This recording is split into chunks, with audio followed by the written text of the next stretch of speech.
Isabel Mesa, y a nombre mío y de mis compañeras que formamos parte de la Academia Boliviana de Literatura Infantil y Juvenil, nos sentimos realmente muy honradas y felices de estar aquí en Miami y agradecer por supuesto a Fundación Cuatro Gatos que ha hecho posible nuestra presencia aquí. Así como esta mañana nos comentaban los autores que no son académicos, nosotras sí somos académicas y nos dedicamos más a lo que es la investigación de la literatura infantil, además de escribir libros para niños y jóvenes. Es importante para conocer la literatura de Bolivia saber que gran parte de la población de nuestro país es de origen indígena y tenemos muchísimas etnias. Según la clasificación que tenemos en Bolivia, son 36 distintas etnias, de las más importantes la aymara y la quechua en la parte occidental y la guaraní en la parte oriental, además de otras que Liliana nos dará a conocer. Por lo menos el 40% de nuestra población es indígena. ¿Y por qué esto es importante?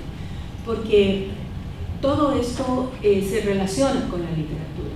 Uno muchas veces como escritor escribe dentro de el contexto político, social, histórico de un país. Y eso es exactamente lo que pasa con Bolivia, por eso es tan importante iniciar este panorama desde lo que es el comienzo. La literatura infantil aparece tardíamente en Bolivia en relación a muchos de los países latinoamericanos que publican sus primeros libros en la segunda mitad del siglo XIX. El inicio en Bolivia es Leyendas de mi tierra, publicado por primera vez en 1922, de Antonio Díaz Villamil, cuando otros países como Colombia, como Brasil, están ya con literatura infantil en el siglo XIX. Este libro cuenta las historias de la tradición oral andina, manteniendo un diálogo personal con los niños y que se dirige a ellos con un aire de complicidad que se da por primera vez. Es el primer libro en el cual nosotros podemos notar que el autor les habla a los niños. Me voy a referir de los varios pioneros que tenemos en Bolivia, creo que yo a los más importantes. De los pioneros de la literatura infantil boliviana, Óscar Alfaro es el autor más conocido y leído en Bolivia y el que trascendió fronteras, sobre todo porque fue un autor cuyos textos tuvieron una fuerte influencia del momento histórico, político y social que vivió Bolivia en la primera mitad del siglo XX. Y además, y yo considero esto algo muy importante, no subestimó a los niños con quienes compartió la lucha social a través de la denuncia de las injusticias, los himnos al proletariado y la sátira a los poderosos, mostrando una gran sensibilidad por los más débiles y desposeídos. La poesía de Óscar Alfaro, la siguiente por favor, engloba tres facetas puntuales que se recogen en un libro que se llama Cajita Musical, que se publica el año 1949, y luego viene Alfabeto de Estrellas. La primera faceta de Óscar Alfaro es la de una poesía social y de denuncia, escrita en una época en que los partidos de la extrema izquierda izaron la bandera del proletariado en contra de los hacendados y empresarios mineros.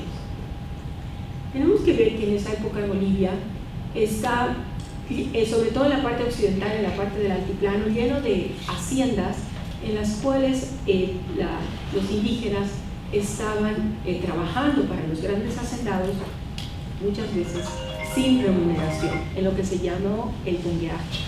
Entonces fue realmente una época muy dura y muy difícil. Una de las poesías importantes de Óscar Alfaro de esa época se llama El pájaro revolucionario. Una segunda faceta es la de poesías influenciadas por la Revolución del 52. La Revolución del 52 en Bolivia se da a partir de cuatro importantes sucesos, como son la reforma agraria, que es la repartición de estos hacendados, la repartición de tierras de los hacendados a los indígenas que trabajan con ellos. El voto universal, porque ni mujeres, ni campesinos, ni indígenas podían votar. La nacionalización de las minas, que estaba en manos de 3 potentes mineros de esa época, y la reforma educativa, que es lo que más influye en Óscar Alfaro, ya que Óscar Alfaro es maestro.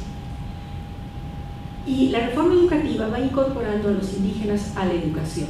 Y Óscar Alfaro tiene poesías, por ejemplo, como La Nueva Maestra, dedicada a una maestra de pollera y de trenzas indígena, que es la nueva maestra del colegio, que en otra época no se hubiera podido dar. Finalmente nos encontramos con una tercera faceta, que es la de poemas, que detrás de los objetos inanimados conciben al juego como un elemento fundamental de la infancia. Tenemos barquitos de papel, bolitas de cristal, el trompo, el volador, que rescatan los juegos y juguetes infantiles de mediados del siglo XX. Es decir, que Óscar Alfaro realmente es un poeta, sobre todo yo considero su poesía lo más importante, también tiene cuento, pero es un poeta con 3 diferentes facetas.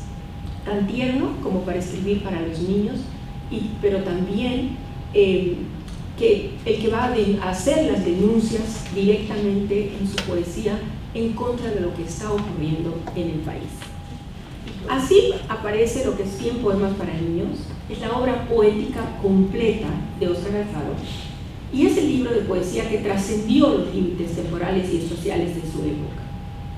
Fue el hito capaz de compartir un mensaje social y de denuncia con los niños, fusionando ideas políticas con la magia del juego infantil.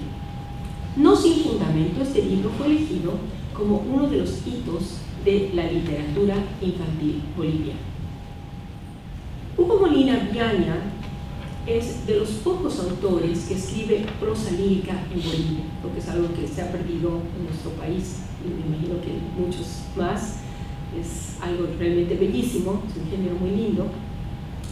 Destacan 2 obras de fina escritura de Hugo Molina Viaña: El duende y la marioneta, publicado en 1970, y Vicuncela en 1977. Ambas son para un público un poco más juvenil que infantil. La primera obra está ambientada en el castillo de la Glorieta de Sucre, que ustedes pueden ver ahí, y está protagonizada por un duende enamorado de una marioneta.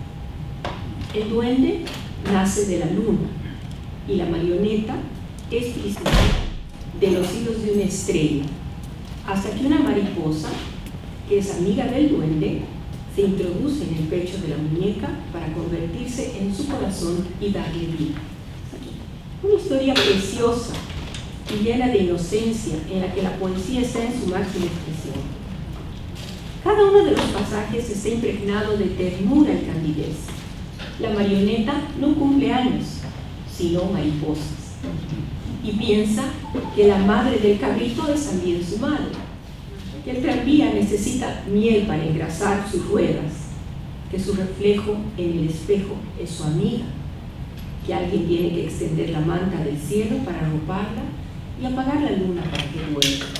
Sin duda el libro más bello de Hugo Molina Viaña es Vicuncela, inspirado en la obra Bambi, Una vida en el bosque, de 1923, escrita por Félix Salten, de la que Molina Viaña extrae escenas que coloca en el altiplano. Vicuncela es una historia maravillosa, emotiva y musical, con una prosa evidentemente bien concebida. Este canto hermoso en defensa de las vicuñas, que defienden su protagonista a otros animales que están en peligro de extinción, junto a las poéticas descripciones de la naturaleza, hacen que el texto se convierta en un discurso ecológico mucho antes de que la defensa de la ecología apareciera como una necesidad mundial. Vicuncela está en la lista de honor de IBI el año 1978. En los años 70, con el toque existencialista que envuelve la literatura de esa época, Yolanda Bedregal, una de las poetas más admiradas de Bolivia, publica El cántaro del angelito. uno de los volúmenes más bellos de la poesía infantil boliviana. Se trata de una verdadera oda a la naturaleza, una observación de la sociedad y un análisis de los acontecimientos cotidianos en los que su autora, a través de un lenguaje expresionista de gran sencillez y sensibilidad, pero sobre todo coloquial, hace poesía con las montañas, el agua, el rocío y el arroyo en poemas gráficos que dan la imagen de lo descrito. De pronto está presente la vena andina de nuestro país con el lago Titicaca, los barcos de Totora o la himilla, que quiere decir niña en aymara. La himilla que baila, la Navidad andina y la flor de puna. Nada está fuera de este concierto poético. El Cántaro del Angelito es un desafío a su época, pues así como Alfaro compartió con los niños una poesía social de denuncia, Pedregal se anima a compartir con ellos temas poco usuales en la literatura infantil de ese momento, como la muerte en Balada de la Arañita Fea, la concepción y el parto, que el autor expresa de manera sencilla y adecuada en "Y cómo vine a ti", con un diálogo poético y maravilloso entre una madre y su hija. Y el problema racial que está presente en Flor de Puna, que coloca el nacimiento de Jesús en la zona andina, donde el niño es aymara y María, su madre, es india. El Cántaro del Angelito es un libro que después de 43 años mantiene su vigencia poética y temática, que está al alcance de todos los niños bolivianos en una época donde los papeles se invierten y se escribe poca poesía infantil. También ha sido elegido como uno de los 5 hitos de la literatura infantil boliviana. Si bien la mayoría de los libros de esta primera época de la literatura infantil están agotados, en 2015 la Biblioteca del Bicentenario publicó la Antología de la Literatura Infantil y Juvenil de Bolivia, volumen de cerca de 500 páginas que recoge lo mejor de la literatura infantil y juvenil boliviana desde sus inicios hasta el mismo 2015. Entonces, en ese libro tenemos un rescate de todo lo que es la literatura infantil boliviana. Esa es la parte de los pioneros y le voy a ceder la palabra a Liliana para que continúe con nuestra historia.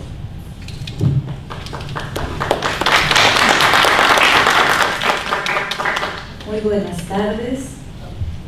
Qué alegría poder compartir lo que se hace en Bolivia, la literatura que se está desarrollando.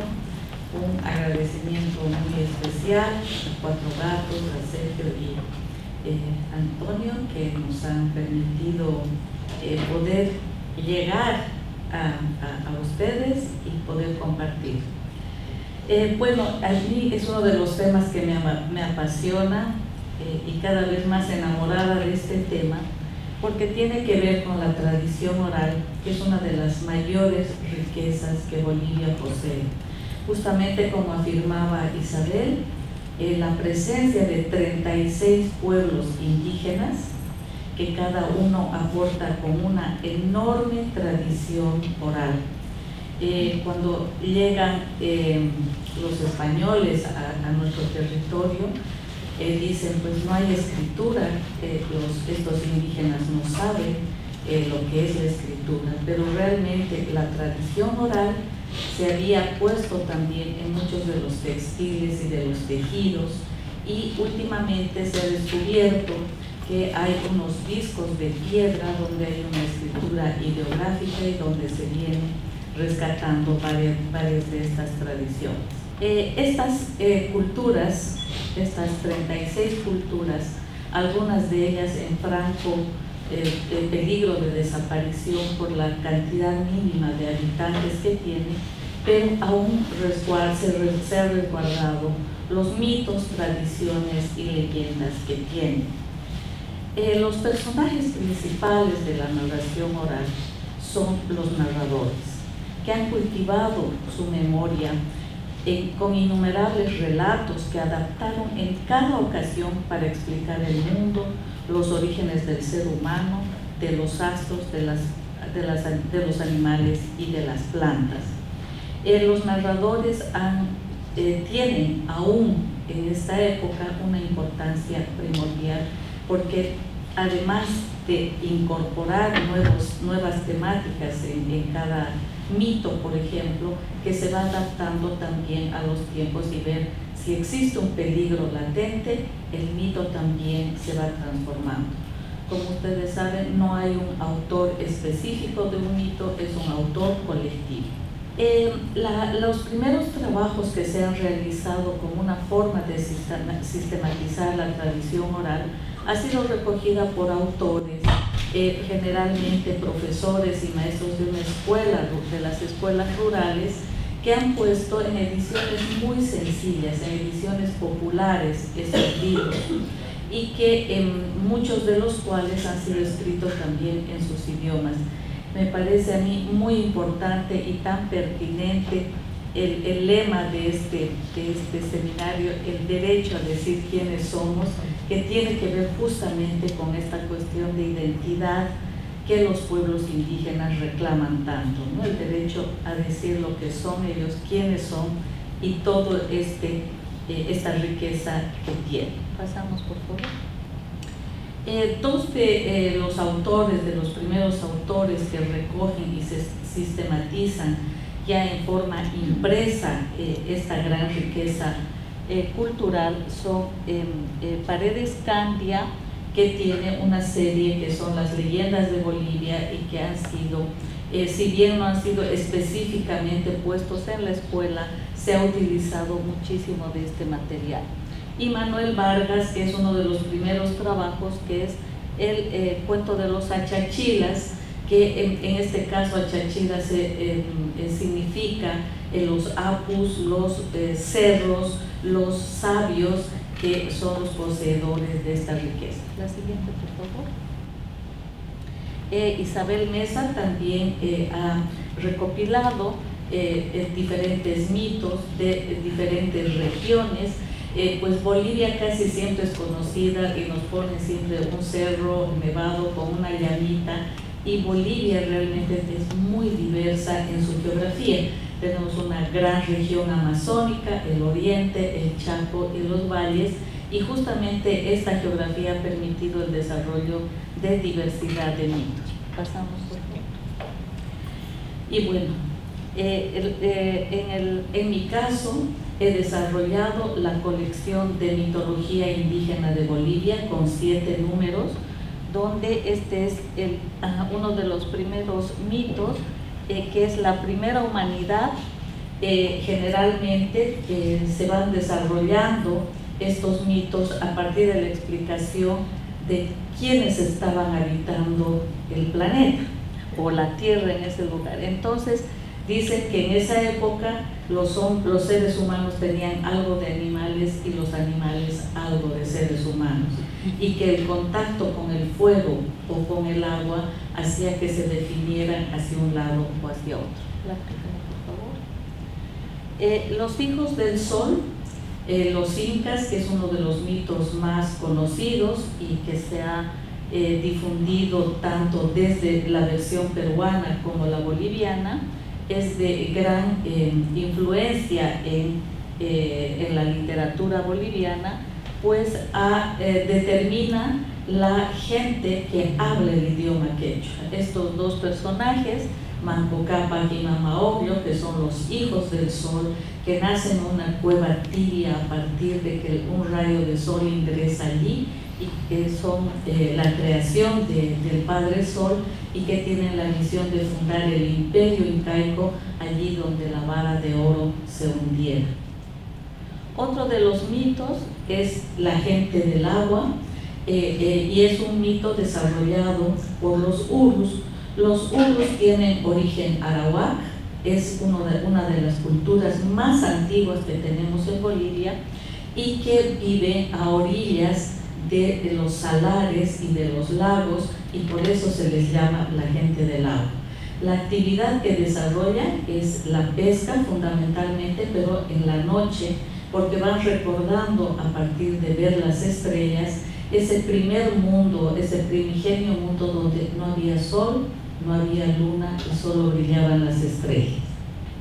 Tal como les comentaba, en esta región del oriente, que es la cálida, encontramos a la abuela Grillo, que es un mito que cuenta el pueblo ayoreo.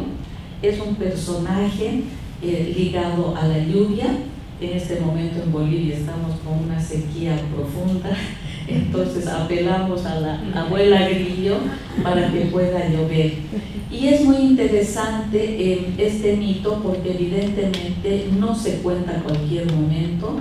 Es decir, por ejemplo, son estos los momentos de la sequía en que se convoca a este personaje para que llueva, y en los momentos obviamente que, por ejemplo, hay demasiada lluvia, esto es como un tabú, no se cuenta para nada. Comentarles que este mito es, yo creo, uno de los importantísimos pasos que hemos tenido de la tradición oral a las nuevas tecnologías. Este mito ha sido desarrollado como un video que tiene el mismo nombre, La Abuela Grillo, y que lo pueden ver en internet, que ha causado realmente un impacto muy grande a nivel latinoamericano.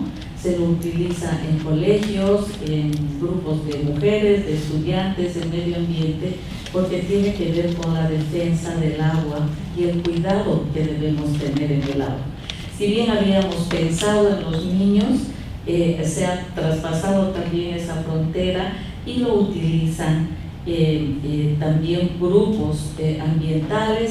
Se han realizado 4 obras de teatro que han realizado los chilenos. Se han realizado obras de títeres en España, y se ha hecho un videojuego sobre la abuela Grillo. Entonces, creo que es uno de los trabajos más interesantes de ver cómo esta tradición oral ligada justamente a, digamos, esta forma de expresar de los pueblos indígenas va dando saltos también a obras de teatro, títeres, videojuegos y al dibujo animado. Otro de los mitos es Iyashi el cazador, que es del pueblo indígena Sirio-No. La luna en este caso no es un ser femenino, sino totalmente masculino. Es el cazador que llega que vive en la tierra y enseña la cacería al pueblo sirio-no. Pero este ser celestial, podríamos decir, tiene un hijo y quiere resguardarlo y deja el cuidado de los jaguares, a los más temidos jaguares. Y él se va de cacería. Entonces, cuando regresa de su cacería, no encuentra a su hijo porque uno de los jaguares se lo había comido. Y él, renegando y muy enojado, se sube al cielo y él continúa su actividad de cacería allí. Y es un poco la explicación de las diferentes fases de la luna, porque cuando él está en el cielo y se va de cacería es la luna nueva. Cuando se lava la mitad de la cara es el cuarto creciente. Cuando se limpia el otro lado es el cuarto menguante. Y cuando tiene la cara limpia es la luna llena. De esta forma realmente encontramos unas nuevas explicaciones de las fases de la luna, tan diferentes también a lo que conocemos desde la cultura occidental. En el Chaco hay un fenómeno muy importante, que es un lugar muy árido, muy seco, donde las temperaturas suben generalmente sobre los 40 grados a la sombra. Y para dar una explicación de esta situación están los caprichos del sol y la luna, y también para definir cómo se ha creado el día y la noche. Tatu Tumpa, como ven ahí, es el dios Tatú, el dios que está habitando en el cielo, y él ha procreado en una mujer guaraní a sus hijos. y cuando va creciendo la barriga de la mamá y los niños le van pidiendo que recoja flores, ella dice que ya no puede recoger y los niños se enojan y no le indican el buen camino. Entonces se encuentra con los tigres, con la vieja tigre y con sus hijos, y se la devoran a la mamá. Bueno, como son mitos de creación, siempre hay un aspecto muy fuerte, ¿no? Entonces, cuando logran ellos conocer que los tigres han matado a su madre, les ponen una trampa y están cruzando el río, les dan la vuelta el tronco y se caen los tigres y ellos deciden subir al cielo. Cuando se encuentran con su padre, los recibe y les pregunta: ¿y dónde está la mamá? Y ellos le cuentan de que no le han avisado el camino, y el padre les dice: bueno, por ese capricho ahora van a trabajar. Tú Cuarají, eres el sol y trabajarás de día, y de esa forma se darán los días, y tú, Yasi, que eres la luna, vas a descansar. Y así nos nacen las noches y los días en el pueblo guaraní. El Sorlotón, como les contaba, que es este lugar tan árido de temperaturas muy fuertes, el sol nuevamente es un ser humano que vive en la tierra, es un ser que comparte también con los humanos, pero es tremendamente glotón, tremendamente hambriento, y todo el tiempo está pidiendo comida y todo el tiempo está bebiendo agua, líquidos, y convoca a todos para que puedan darle este alimento. Entonces la gente se enoja y lo echan de este lugar y él decide subirse al cielo, pero aún en el cielo él va absorbiendo el agua del Pilcomayo, que es el río principal de la zona, y también se va comiendo todo lo que tiene. Entonces hay esta humanización también de los astros. Bueno, esa es la obra de los 7 mitos, y tenemos a Mariana Ruiz con la saga de 10 libros que nos hablan, aunque es una literatura fantástica, no específicamente de mitología, ha desarrollado varios mitos o seres mitológicos que van de la mano de Uma, que es un niño que tiene la posibilidad de hablar con los animales, que tiene la posibilidad de encontrarse con varios de estos seres mitológicos, y que va desarrollando también un tema específico de los animales característicos de la zona. Uma nos permite recorrer Bolivia también a partir de esta literatura fantástica ligada a la mitología. Y eso es todo. Muchas gracias. Bueno, y a mí me toca hablar de las nuevas tendencias en la novela en Bolivia, ¿sí? Porque, bueno, a partir de los años 80, el escenario en el que se origina y desarrolla la literatura infantil boliviana desde los años 20 con los pioneros, se traslada de la zona andina al valle. Cochabamba se convierte en la ciudad de mayor producción literaria infantil, espacio de privilegio que tendrá vigencia con exclusividad hasta fines de los años 90, sin olvidar algunas voces que surgen en el oriente y Tarija. Este es un periodo en el que el teatro y la poesía, géneros fuertes hasta los años 70, pasan a un segundo plano, asumiendo el cuento, el sitio monumental, ¿no?, de mayor producción. Este cambio vertiginoso que ocurre en América Latina a partir de los años 80 se va a ver en Bolivia recién a principios del siglo XXI. La literatura infantil nacional se sumirá entre las fronteras, siempre estamos encerrados entre las fronteras que limitan el país, y no percibe ni conoce lo que se escribe en el extranjero. Entonces se produce un quiebre entre la literatura infantil boliviana y latinoamericana que tomará muchos años subsanar. Los autores que pertenecen a esta época se marcan dentro de una escritura tradicional y conservadora en un contexto exclusivamente local, con muy pocas excepciones. Es en 1998 que Bolivia da el salto al posmodernismo, un género casi inexistente en el país. La novela, que a partir del año 2000 se convierte en la dominante. La literatura posmoderna tiene ciertas características que la convierten en una literatura de contradicción. Es aquella que carece de un narrador omnisciente en su historia, pero sus personajes toman la palabra. Es la que mezcla elementos de distintas épocas. Es en la que los personajes que deberían estar dentro del argumento se salen del libro, del soporte. El posmodernismo rechaza lo real, juega con el lenguaje, incluye intertextos, entre otras cosas, pero sobre todo tiene un gran deseo de provocar en el lector el asombro y hacerlo partícipe de la construcción de la obra. Y vamos a hablar de los principales autores de este género, ¿sí? Rosalba Guzmán, nacida en Cochabamba en 1957, es sin duda una de las más importantes representantes de la novela infantil y juvenil. La Bruja de los Cuentos, de 1998, la ven ahí cayéndose del cielo, se cae de un cuento europeo para conocer a personajes. En un territorio boliviano se encuentra con personajes mitológicos de distintas culturas indígenas, ayuda a 5 huérfanos a encaminar su vida. Es la novela que marca el comienzo de la posmodernidad en la LIG, porque si bien mantiene las tradiciones y paisajes bolivianos, se aleja de nuestras temáticas que hacen énfasis en la realidad social para volcarse sobre 2 elementos indispensables, el humor y la fantasía.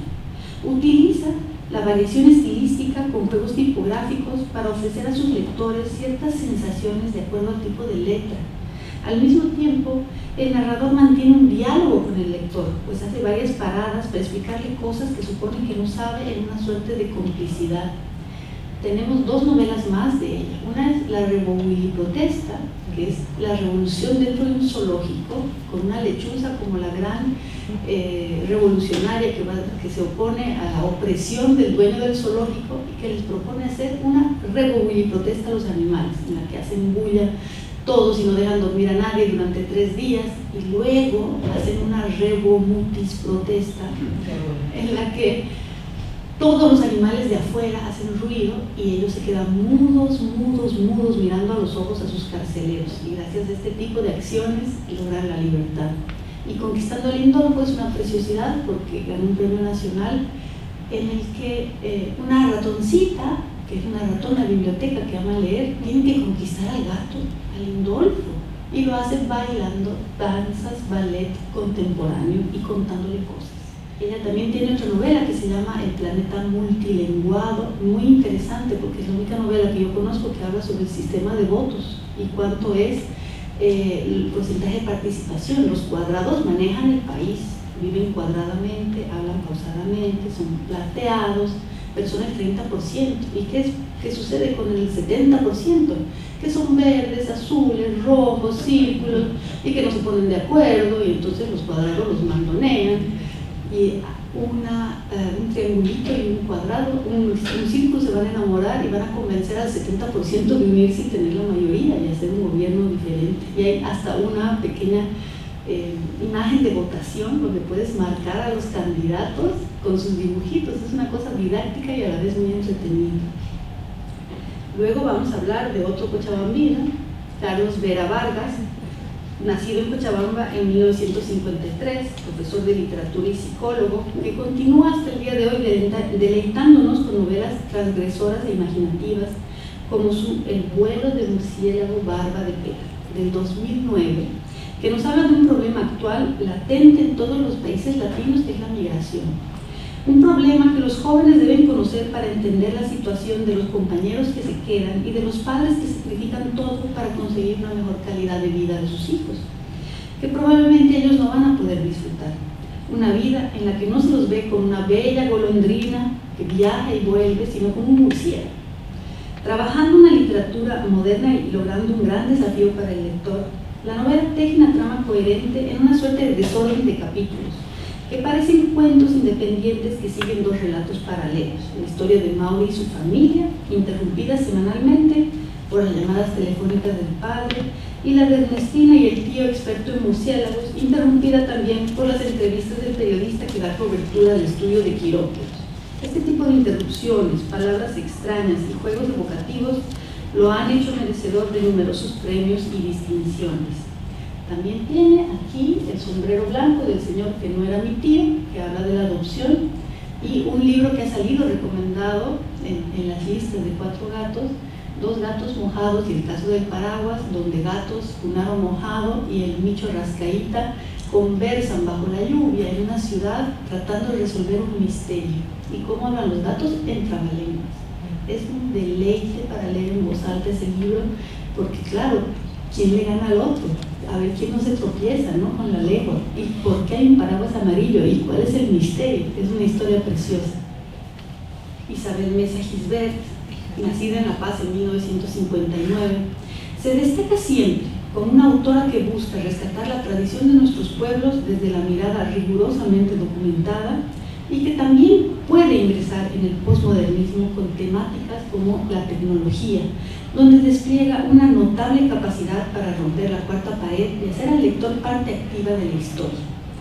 En esta primera tendencia de conservar tradiciones, tenemos el clamado amazónico por la destrucción de nuestro espacio vital en la reciente novela La Elegida, una aventura en la selva amazónica de 2021, donde Belén es llamada, esta niña, por el gran bufeo para hacerle llegar un mensaje al poderoso jaguar, único capaz de detener la cometida del fuego y la deforestación en las pampas del Bello.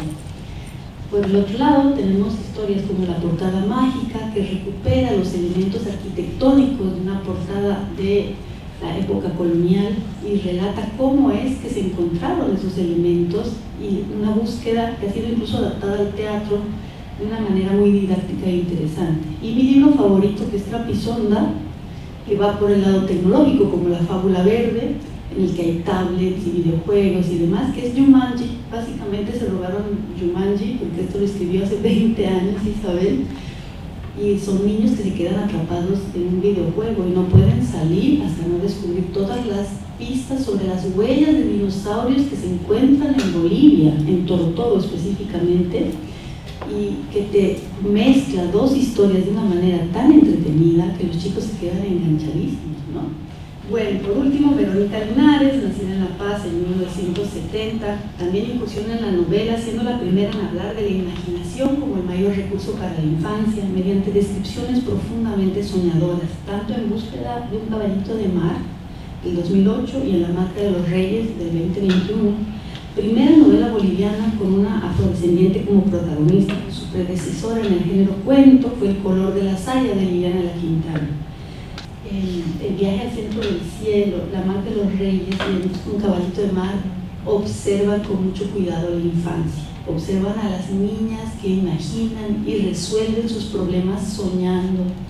Y también El viaje al centro del cielo es un personaje que está furioso porque sus amigos han ido a Disney en avión y a él lo están llevando a Sucre en auto.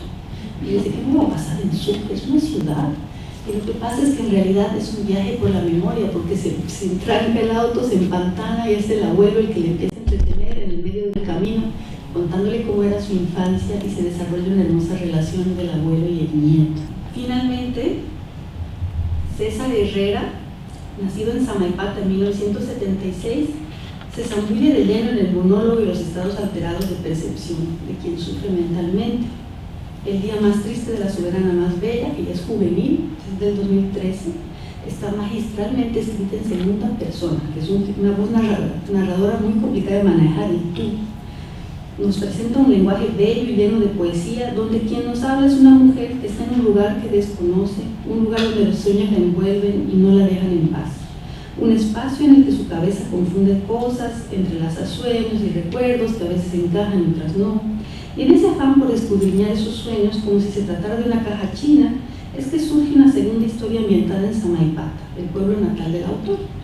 Se distinguen las historias por el cambio de tipografía entre una y otra, recurso que también utilizará en la premiadísima La Cruz de Jaén, donde se habla de una leyenda, esta es una leyenda tradicional, donde un culpable se esconde, cambia la tipografía y aparece el acusado injustamente, y la cruz va a tener algo que ver para salvar al inocente, ¿sí? Se abre la caja entre las historias y se buscan las memorias. Es una característica muy buena que tiene. El autor hace pausas, cuando cuenta las segundas historias, le da espacio al narrador, le permite soñar al personaje, ¿no? Necesita hacerle entender al lector lo que sienten sus personajes. Y La cueva de los animales invisibles, que también ha salido recomendado, es una historia de un niño en la guerra del Chaco y algunos espíritus que están en una cueva que lo van a proteger. Giovanna Rivero, Gilla Talarica, Carlos Azurduy, Marcelo Martínez y Rudy Terceros. Todos ellos manejan temáticas complejas como la depresión, las secuelas de la dictadura, los niños que desaparecen en las ciudades y el entorno citadino desde un punto de vista respetuoso para con los adolescentes protagonistas y su manera de mirar el mundo, donde el acceso a las tecnologías ha verdaderamente cambiado nuestro registro y percepción de lo cotidiano. Muchas gracias. Buenas tardes. Bueno, para terminar, me tocó a mí, Verónica Linares. Mi nombre es Verónica Linares. Y un poco para contarles, nos hemos repetido los temas 5, porque es lo que más nos apasiona, en lo que más hemos trabajado y en lo que más hemos investigado. En mi caso sería la literatura para primeros lectores, el libro ilustrado y el libro álbum en Bolivia. Quiero comenzar haciéndole un recuerdo, por si acaso, que la literatura, como para todas las etapas, pero incluso para esta etapa, debería ser un aporte de vital importancia que deje huella en todas las dimensiones que un niño es. De esta forma, elementos como la risa, el temor, aunque sea de ese monstruo del infierno, la muerte, la fiesta, la cotidianidad, la familia, tienen que estar presentes. Por otra parte, la ilustración se vuelve un elemento imprescindible, estético y narrativo que aporta o complementa al texto.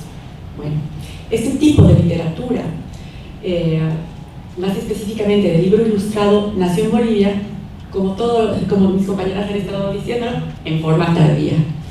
Y es también un poco como la novela postmoderna, que es a partir del año 2000 que el libro ilustrado cambia, da un vuelco igual como que dramático para bien.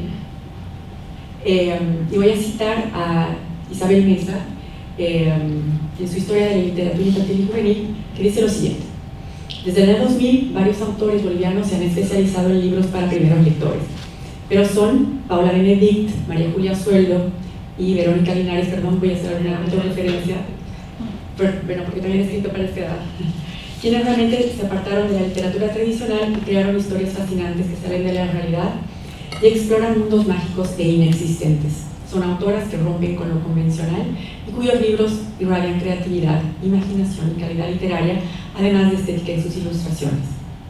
Fin de la cita.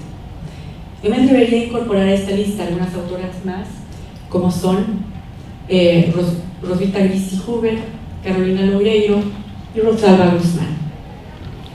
También me voy a referir, para abrir este pequeño listado de autores, a Liliana de la Quintana, gran conocedora, como han podido observar, y recopiladora de la tradición oral boliviana, con el propósito de dar a conocer las diferentes etnias y pueblos originarios, creó una colección de libros informativos titulada Guagua Libros, que son los que están aquí.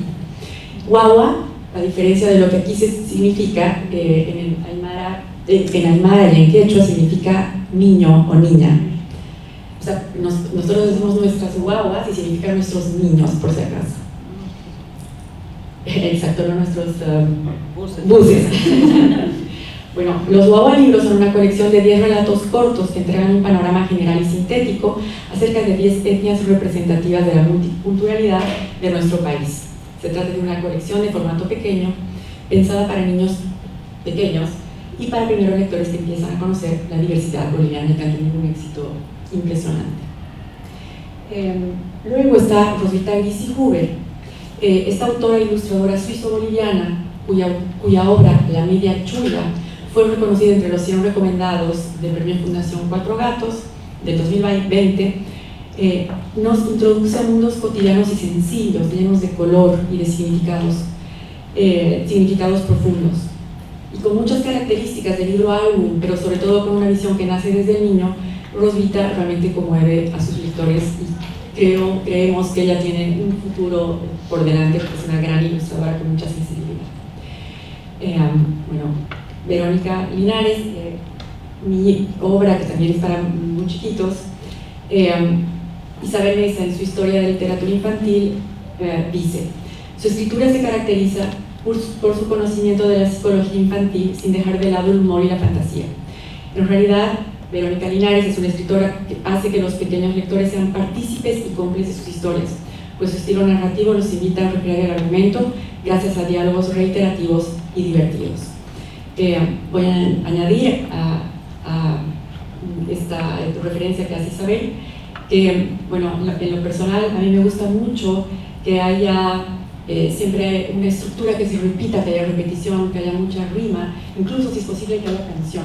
Y es el caso, por ejemplo, de El misterio de las ranitas, que yo es un cuento que termino cantando. También me importa mucho incorporar el juego de palabras, de sonidos, como es el caso de Los guantes de Agustina. En cuanto a la temática, busco personajes que sean distintos, relegados, incomprendidos, los solitarios. Es el caso de Clemencia, la vaca que quería ser blanca, una vaca que no era para nada feliz porque tenía muchas manchas y hace unas cosas impresionantes para sacarse las manchas. O el caso de, ahí está Clemencia, o de esta pollita celeste, que es en realidad una especie de hippie soñadora, con habilidades distintas, que siempre termina soñando, haciendo poesía, disfrutando de las cosas que a veces no disfrutamos en la vida, de esos detalles maravillosos que se nos pasan. O de Zacarías, que estaba en el anterior, ¿no? Que es un niño que, así como el verdadero caso de la caimana, pues Zacarías es un niño que parece que inventa, él sí, parece que inventa esta historia que en su casa hay un cocodrilo. Entonces va invitando a los niños a ir a ver a su casa otras cosas, no solo el cocodrilo, sino que está la luna y que hay unos girasoles que cantan, en fin. Entonces son niños que son solitarios, que inventan historias. A mí me gusta mucho explorar estos personajes. Otra autora que explora un poco estas temáticas y estos mundos, otra autora es María Julia Bianchi, que tiene ya varios cuentos ilustrados de gran formato, con muy lindas ilustraciones. Se caracteriza por relatar de forma poética y mágica situaciones cotidianas de los niños. Por ejemplo, un cumpleaños muy particular, el primer día de clases, el esfuerzo e ilusión de un niño que intenta silbar, por ejemplo en Silbidos, Lluvias y Piratas. Asimismo, el poder imaginar que la clase de química es un laboratorio de brujas, o el poder viajar en la Vía Láctea, como en Cuentos Conciencia. Notamos que María Julia Sueldo conoce a fondo las reacciones y los juegos de los niños, claves a la hora de escribir para ellos. Además, no faltan los detalles de humor dados justamente por las típicas reacciones de ellos. Nuevamente voy a nombrar a Rosalba Guzmán, que es una gran escritora novelista, pero también tiene muchos cuentos para los más pequeños. Esta genial, prolífica y autora que desde el inicio se inscribió en una poesía posmoderna llena de desafíos y subversiones, desde la temática hasta sus personajes y su lenguaje, nos ofrece entre sus libros 3 cuentos divertidos y diferentes: Una niña, Dino Disi y Filomena Mena. En estos aborda la perspectiva del niño desde una mirada interna y real. Por ejemplo, Filomena Mena es una niña que nace con un cuerpo y 2 cabezas, que causa muchas reacciones y situaciones desde que nace. Los dibujos y formatos de sus cuentos acompañan muy adecuadamente sus historias.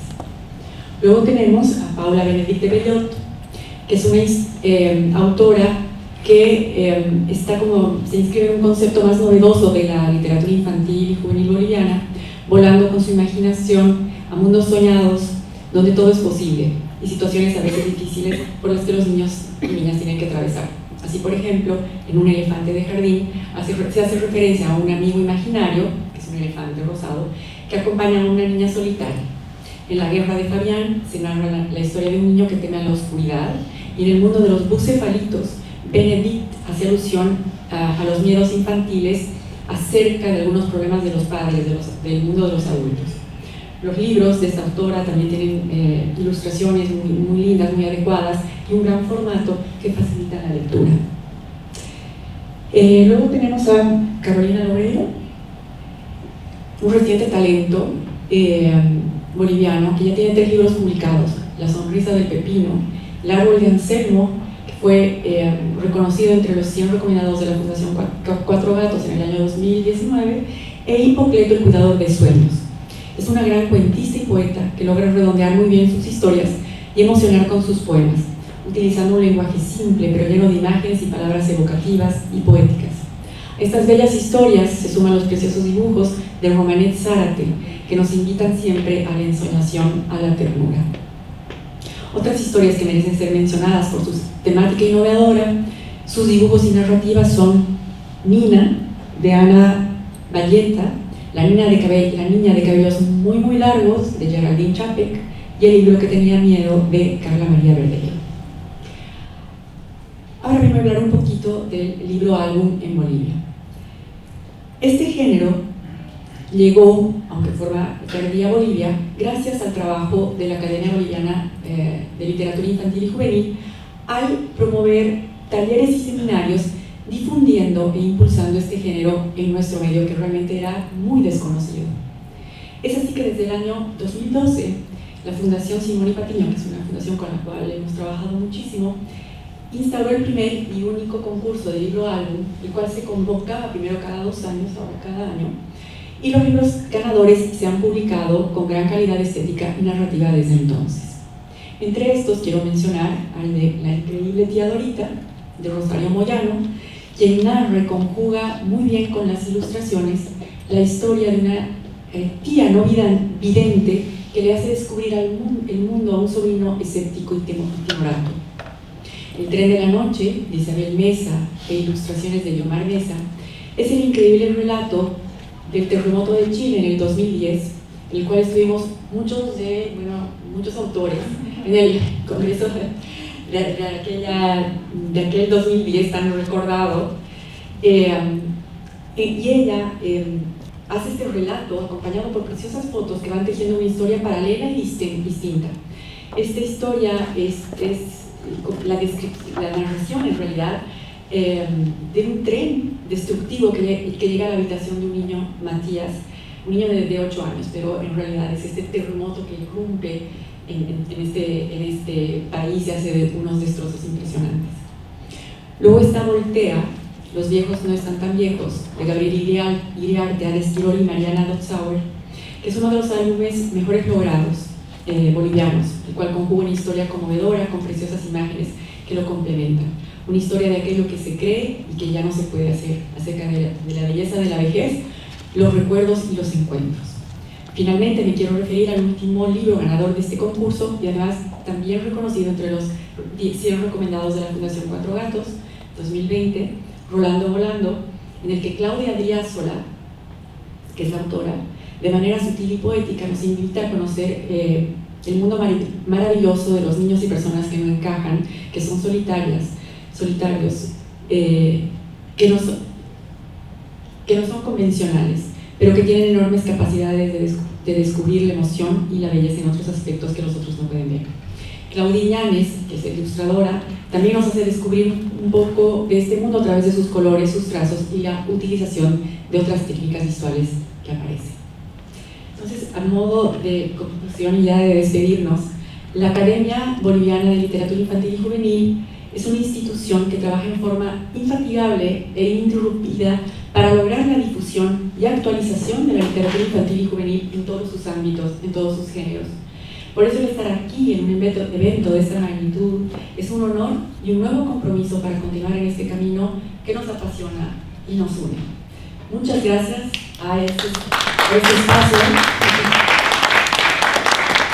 Gracias a la Fundación Cuatro Gatos que ha hecho posible esto y esperamos haber dado un pequeño pincelazo de nuestra literatura infantil y juvenil.